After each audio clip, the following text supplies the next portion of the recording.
It's funny. There have been such violent storms today that I didn't know if the sun would actually come out and if I'm going to need these glasses. And I might. Ladies and gentlemen, boys and girls, 2024 Poetry Bomb. I am here in front of the once Circle Brewing Company. Some of these cameras can catch that I'm at the grain tower, and now I'm putting the glasses down because we bought a keg before they closed, and sorry, we just tapped it today so that I could be able to share some Circle beer, which I'm just reading poetry, so I can't really share it. But I'll tell you, it's still good. Oh, anywho, I'm going to be sharing with you poetry from a cyberwit book that is going to be released in the next month or two. I'm holding a proof copy of it in my hand. It is titled "The Universe is in Your Hands," and you guys aren't going to be able to see it really well. I'm really sorry about that. But for this book, it has actually a James Webb Telescope image, one of the first wave of images of the Carina Nebula, I believe. I can't remember, but I have it on file and it's in the credits in this book. And with that is a scene from the front entranceway to the United Nations building in Geneva, Switzerland.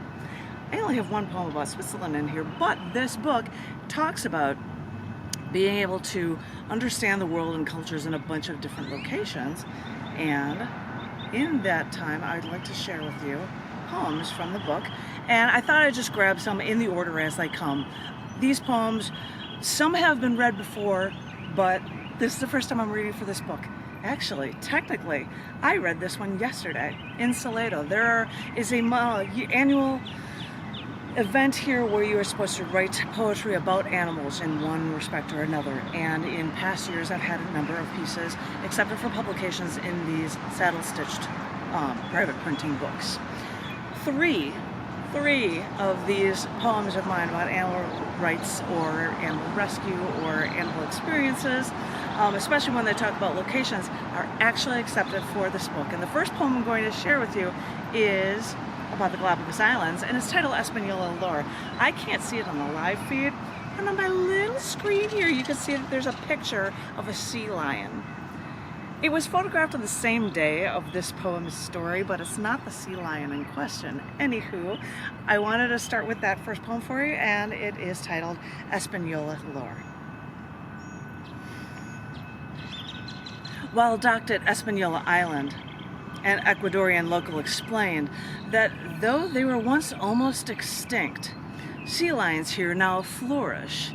But along every beach like this, one rules, whom we call the beach master. What a fun little tidbit, I thought. And then I took off for time off for a swim. But 20 yards out, hip deep in the Pacific, I looked toward the beach and saw one sea lion testing the domain of the beach master, until the beach master charged at the other, who fled into the water straight toward me. But unlike an ocean current, no wave of panic washed over me. I knew they weren't after me, so all I could do was stay perfectly still and stare at them as they approached. They rushed closer. I didn't budge as the fleeting sea lion brushed along my left side and the pursuant beachmaster brushed along my right.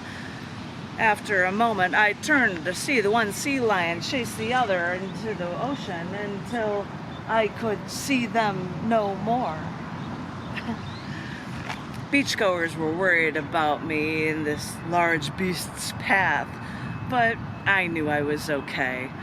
I learned early to not infringe on others' lives or cultures, and this way we can all learn, love, and flourish together. I did actually read that yesterday at the 2024 Animal Tales event in Salado.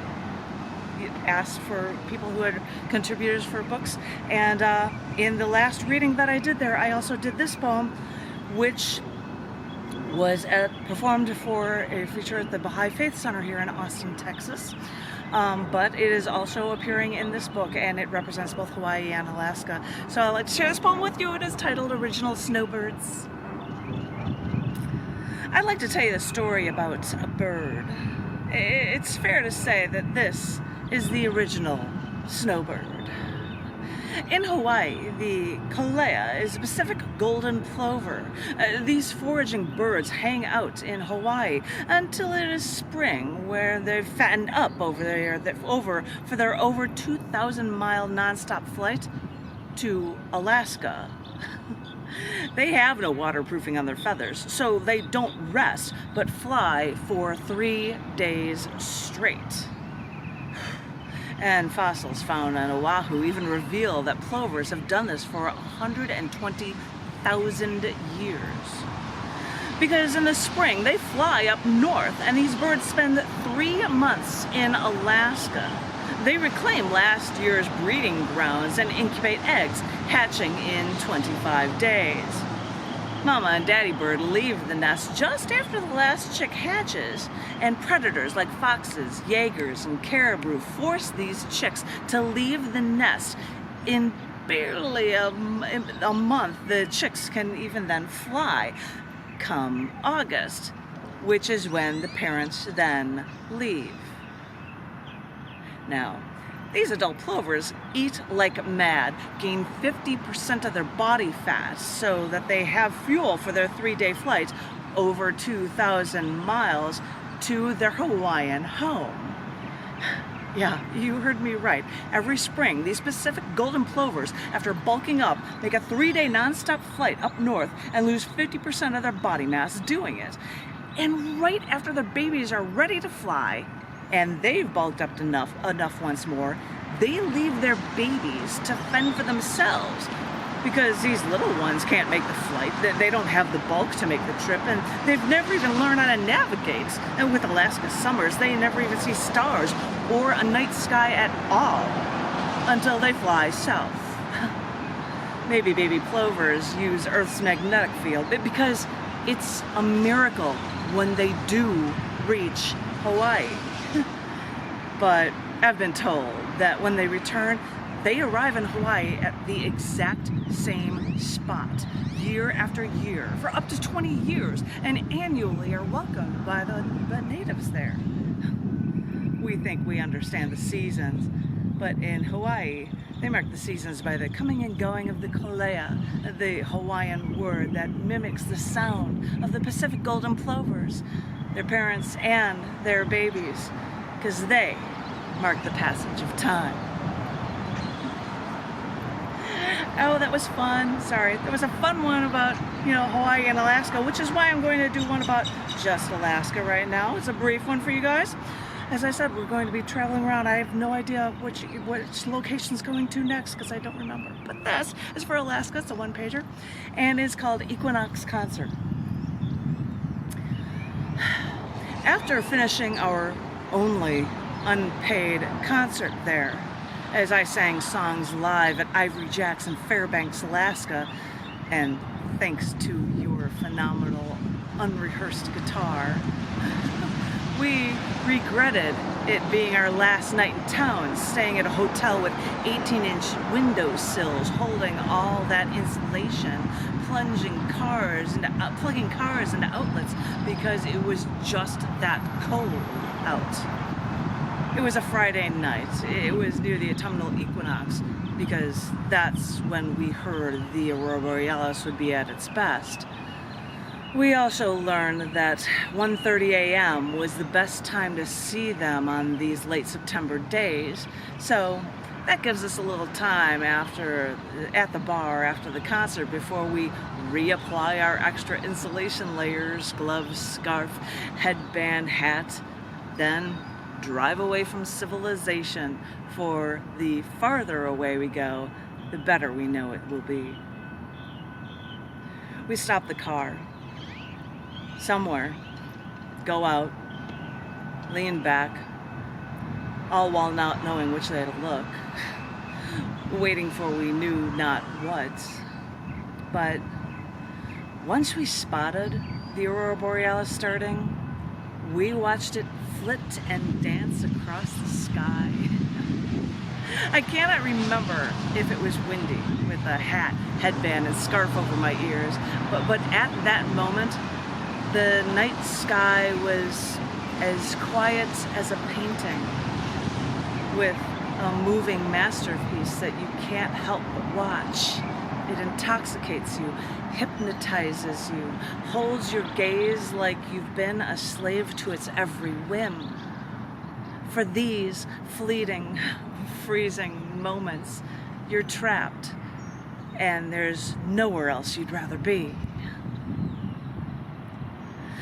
A local said that he'd move away from Alaska once he stopped loving seeing the Aurora Borealis.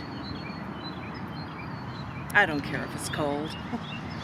I know exactly what he means. Okay, two poems ago I did a poem about Hawaii and Alaska, and I just did an Alaska piece for you. I've got one, this is about Hawaii, Oahu specifically, and it is titled, On a Mission for This Reprieve. I must have looked like I was on a mission, wearing a full-body wetsuit at a bay in Oahu that I still cannot remember the name of. I wore the suit, but the weather was perfect, and I was only snorkeling anyway. Whatever you do, don't swim out past the reef line, they told me. But I absent-mindedly nodded in agreement, squirming in my wetsuit to just get into the water. I jumped in like a dolphin that you can actually see in Oahu year-round. I made my way through the water until I spotted large, round, disc-like, perfectly psychedelic blue. I mean, I'm talking glow-in-the-dark blue fish. And I swam with them until I was way past that reef line. Well, so much for my listening. The Oahu water had a different feel altogether when you walked over it on the 7th of December, 2001, on the 60-year anniversary of the attack on Pearl Harbor. The memorial constructed over the hull over the USS Arizona, sunken on that day that will live in infamy. Walk outside on that narrow bridge, and like me, you might see grieving families still dropping flowers onto the water for the loved ones still there. Flowers breaking the fluidity of the bubbling oil that still rises from this now underwater tomb. After all this water, you'll need relief in the only U.S. state that has interstate highways that no one can explain the reason for. They are interstates to which state exactly? But maybe find me peace at a bamboo forest, or even visit a Japanese restaurant for dinner, just to enjoy a separate room with seats on the floor for your party, with sliding doors the waitstaff opens while on their knees. You might need this reprieve. So, take a moment and breathe. Sorry, these are exciting to me. I have never read these before. This is fun to be able to share because now we're getting to the mainland. Ta-da! I got a short one. I think there are two for this state, but this first one, and I'll get to show you a photo afterward of it. It says, it's titled One Summer, California. I know we had our differences, but I was looking forward to seeing you, seeing Southwest California, the stores, the glamour, the beaches, the commercialism. I even brought a nice dress for the decadence I'd face after you picked me up at the airport, you had to cart me away with your religious troops to the wilderness, leaving me at a campsite while you went off to church. And I sat there for days, watching us become bloodthirsty. We were trying to hurt each other. We were like animals. You weren't playing fair doing that to me when I had no way to defend myself. And I made the effort to fly across the country to see you. And this is my thanks. But at least I got to see the redwood forests. Inside the book is a picture. I don't know if it's visible or not. And I can't see the live feed. And hello to everybody in the live feed. I know. They're in the book and you can check them out later. I think I'm going to do one short one, one page one for California. We'll close it off and do another reading. Because I haven't even been looking at the time. I've just been enjoying this so much. You guys are awesome. This one is one related to news stories, which is a lot of stuff about climate. This one is for California and it's titled For Far Too Many Years.